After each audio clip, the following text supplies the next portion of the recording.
اس دن سے کربلا کے بہت بھاؤ بڑھ گئے جب سے حسین تیرے وہاں پاؤں پڑ گئے، جب سے حسین تیرے وہاں پاؤں پڑ گئے، اس دن سے کربلا کے بہت بھاؤ بڑھ گئے، جب سے حسین تیرے وہاں پاؤں پڑ گئے، اور سن کر علی کا ذکر کیوں چہرے بگڑ گئے، ایسا لگا حسین کے قاتل پکڑ گئے، ایسا لگا حسین کے قاتل پکڑ گئے، ایسا لگا حسین کے قاتل پکڑ گئے۔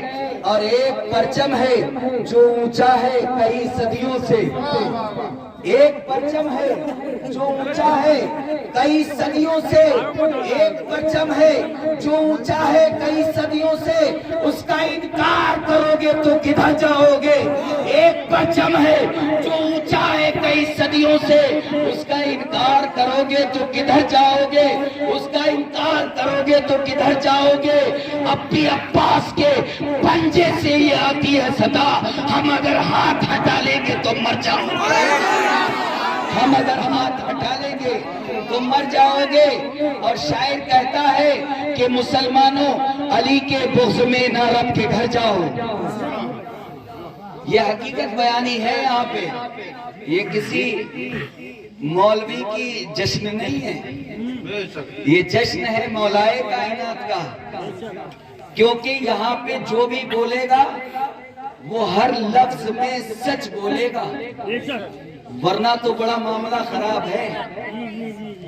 اگر نبی کی طرف کسی نے جھوٹی بات منسوب کر دی تو وہ بچ نہیں سکتا، اور نبی نے تو فرمایا ہے کہ میں علی سے ہوں، علی مجھ سے ہے، تو یہاں جھوٹ کیسے چل سکتا ہے؟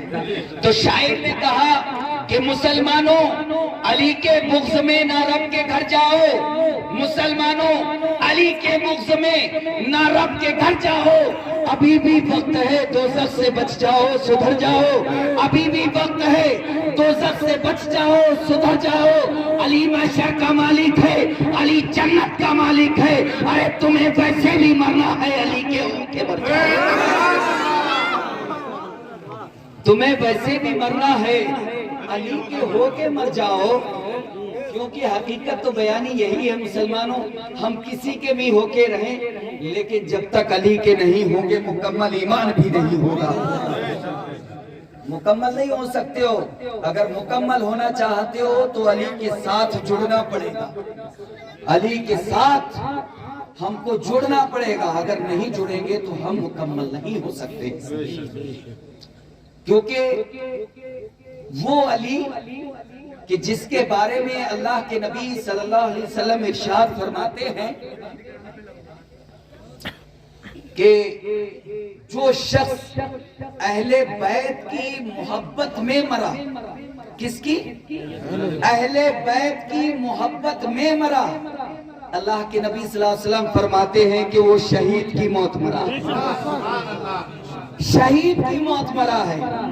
اللہ کے نبی صلی اللہ علیہ وسلم فرماتے ہیں کہ جو شخص اہل بیت کی محبت میں جیا، کیسے جیا؟ اہل بیت کی محبت میں جیا، اللہ کے نبی صلی اللہ علیہ وسلم فرماتے ہیں کہ وہ شہیدوں کی طرح جیا، کیونکہ شہید بھی بولتا ہے، ابھی ہمارے مولانا موصوف نے بولا تھا کہ نیزے پہ چڑھ کے بولتا ہے، قرآن کا اعلان ہے وَلَا تَقُولُوا لِمَنْ يُقْتَلُ فِي سَبِيلِ اللَّهِ أَمْوَاتٌ، جو اللہ کی راہ میں قتل کیے جائیں انہیں مردہ نہ کہو بلکہ وہ زندہ ہیں۔ تو زندگی ہماری جو ہے وہ حسین سے ہے، حسین سے ہے۔ کسی شاعر نے کیا خوب کہا ہے کہ رسول پاک کی آنکھوں کے چین زندہ باد۔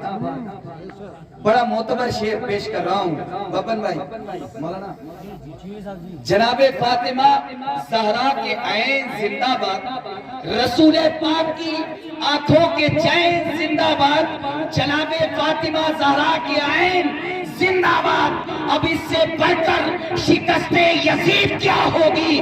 اب اس سے بڑھ کر شکست یزید کیا ہوگی؟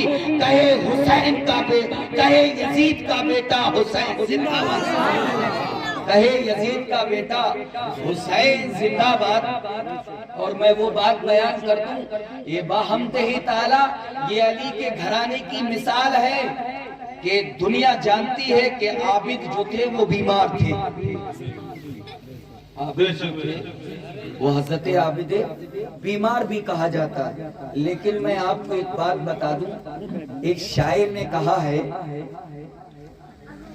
کہ صبر و رضا کی آہنی دیوار کون ہے؟ یہ علی کے گھر والوں کی محبت ہے جو باہمدہ تعالی بہت کچھ حاصل ہوگا۔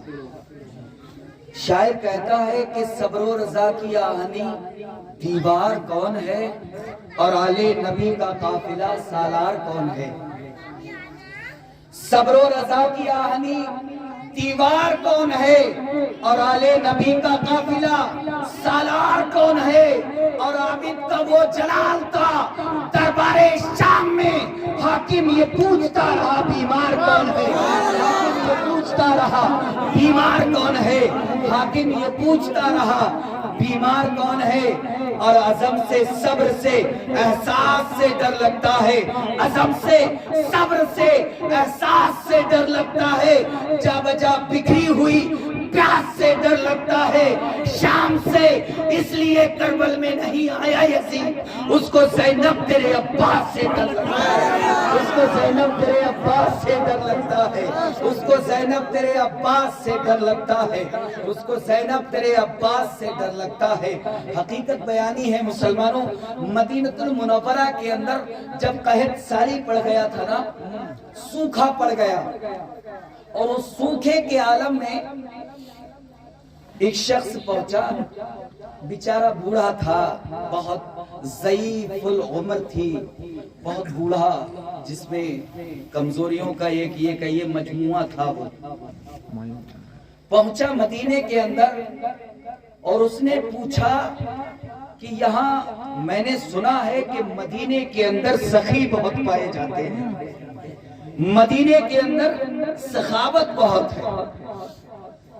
کہا کہ ہاں سخاوت تو ہے، سخی لوگ تو رہتے ہیں، لیکن مدینے میں خود قحط سالی پڑا ہوا ہے۔ کہا کہ کچھ ایسا نہیں ہو سکتا کہ کچھ کھانے کو مل جائے؟ اس نے کہا کہ آپ پورا مدینہ گھومیں، لیکن اگر کھانا ملے گا تو حسین کے گھر مل جائے گا، اگر تم کو کچھ ملے گا تو حسین کے گھر ملے گا۔ اے لوگو، وہ پوچھتا چلا گیا، کہا کہ جب پہنچ جاؤ تو سامنے دیکھنا ایک کٹیا بنی ہوئی ہے، چھپر نامہ پڑا ہوا ہے، اس میں ایک بزرگ بیٹھے ہیں، ان سے پوچھنا کہ حسین کہاں رہتے ہیں، ان سے پوچھنا کہ حسین کہاں رہتے ہیں۔ وہ شخص جب پہنچا اور اس نے دیکھا کہ یار لگتا ہے کچھ کھانے کو حاصل ہو جائے گا، دیکھتا کیا ہے کہ ایک بزرگ بیٹھا ہے جس کے سامنے پیالہ رکھا ہوا ہے، روٹی کو ڈبو ڈبو کر کے کھا رہا ہے۔ جب وہ پاس میں پہنچا تو دیکھتا کیا ہے کہ بزرگ تو ہے، سوکھی روٹی ہے، پانی کا پیالہ رکھا ہوا ہے، اس میں ڈبو ڈبو کر کے کھا رہا ہے۔ کہا کہ یہ مجھے کیا کھلائے گا، یہ تو خود سوکھی روٹی پانی میں بھگو بھگو کر کے کھا رہا ہے۔ حضرات گرامی، اس شخص نے پوچھا کہ اے بابا جان، آپ تو خود اتنا کمتر کھا رہے ہیں، سوکھی روٹی ہے، پانی میں ڈبو ڈبو کر کے کھا رہے ہیں، کیا مجھے کھانا حاصل ہو سکتا ہے؟ کہا کہ ہاں تمہیں کھانا ضرور حاصل ہوگا۔ اس بزرگ نے پوچھا کہ مجھے پتا چلا ہے کہ یہاں کوئی حسین رہتا ہے، یہاں کسی حسین کا گھر ہے۔ وہ بزرگ نے پوچھا کہ بابا جان آپ مجھے اتنا بتائیں کہ حسین کے گھر کا پتہ بتا دے، میں حسین کے گھر جانا چاہتا ہوں، وہ حسین کے گھر جانا چاہتا ہوں۔ حضرات گرامی، حضرت امام حسین سلام اللہ علیہ کو جب پوچھا اور پوچھنے کے بعد علیہ تحیت وسنا کے بارے میں جب پوچھ لیا کہ گھر کہاں ہے، ان بزرگ نے بتا دیا کہ گھر فلاں جگہ پر ہے، فلاں گلی میں ہے، چلے جاؤ۔ وہ بزرگ وہاں پہنچے تو دیکھتے کیا ہے باہمدہی تعالیٰ کہ حسین کے گھر لنگر عام ہو رہا ہے، حسین کے گھر لنگر عام ہے۔ اور مسلمانوں جب وہ پہنچ گیا اس کے اندر خوب شکم سیر ہو کر کے کھانا کھایا، پورے مدینے کے اندر قحط سالی، لیکن ذرا دیکھو کہ حسین کے گھر آج بھی لنگر عام ہو رہا ہے، حسین کے گھر آج بھی کھانا بٹ رہا ہے۔ تو وہ شخص جب پہنچا کھانا شکم سیر ہو کر کے کھا لیا، اور کھانے کے بعد اس شخص جب وہ تھوڑا سا باہر آیا اس کے دل میں خیال پیدا ہوا کہ یار میں نے ایک شخص کو دیکھا ہے جو بزرگ ہے اور سوکھی روٹی ہے پانی میں ڈبو ڈبو کر کے کھا رہا ہے، کیوں نہ اس شخص کے لیے کچھ کھانا حاصل کر لیا جائے۔ اس ضعیف العمر نے، اس بوڑھے نے کہا کہ میں چاہتا ہوں کہ مجھے ایک شخص کا کھانا مل سکتا ہے کیا؟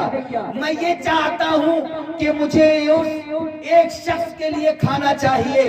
حضرت امام حسین علیہ تحیۃ والسلام نے کہا کہ تم نے تو شکم سیر ہو کر کے کھایا ہے، جب تمہیں بھوک لگے تم پھر آنا، حسین کا در کھلا ہوا ہے، تمہیں پھر کھانا نصیب ہوگا۔ اے مسلمانوں، کہا کہ مجھے نہیں، میں نے ایک شخص کو دیکھا ہے باہر ایک کٹیا میں، وہ پانی میں ڈبو ڈبو کر کے سوکھی روٹی کھا رہا ہے۔ جب حضرت امام حسین نے سنا کہا کہ آپ گھبراؤ مت، وہ میرے بابا جان علی کا مکان ہے جو سوکھی روٹی کھا کر کے بھی امت مسلمہ کو، امت نبی کو کھانا کھلا رہا ہے۔ کسی شاعر نے کہا کہ رزق علی کے بیٹے کا سردار سکندر کھاتے ہیں، رزق علی کے بیٹے کا سردار سکندر کھاتے ہیں، عرشی فرشی نوری خاکی مست قلندر کھاتے ہیں، عرشی فرشی نوری خاکی مست قلندر کھاتے ہیں۔ کیسا یہ شرف بخشا ہے حسنین کی ماں نے غازی کو ہاتھوں والے صدیوں سے بے ہاتھ کا لنگر، سبحان اللہ، ہاتھوں والے صدیوں سے بے ہاتھ کا لنگر کھاتے ہیں۔ اور یہ حقیقت ہے کہ جب تک رہے گا دنیا میں کوئی بھی حسین کے نام سے بچ نہیں سکتا، وہ چاہے کوئی بھی ہو۔ آج عالم اسلام کے اندر کوئی یہ چاہے کہ میں حسین سے بیر کر کے جی لوں، تو مسلمانوں بیر کر کے نہیں جی سکتا وہ، کیونکہ بیر کیسا ہے؟ اللہ کے نبی صلی اللہ علیہ وآلہ وسلم جس کا ہم اور آپ کلمہ پڑھتے ہیں، اس نبی نے فرمایا ہے کہ جس نے حسین سے دشمنی کی اس نے مجھ سے دشمنی کی ہے، اور جس نے حسین کو دوست رکھا ہے اس نے مجھے دوست رکھا ہے، کیونکہ اللہ کے نبی صلی اللہ علیہ وسلم نے فرمایا ہے کہ حسین مجھ سے ہے، میں حسین سے ہوں۔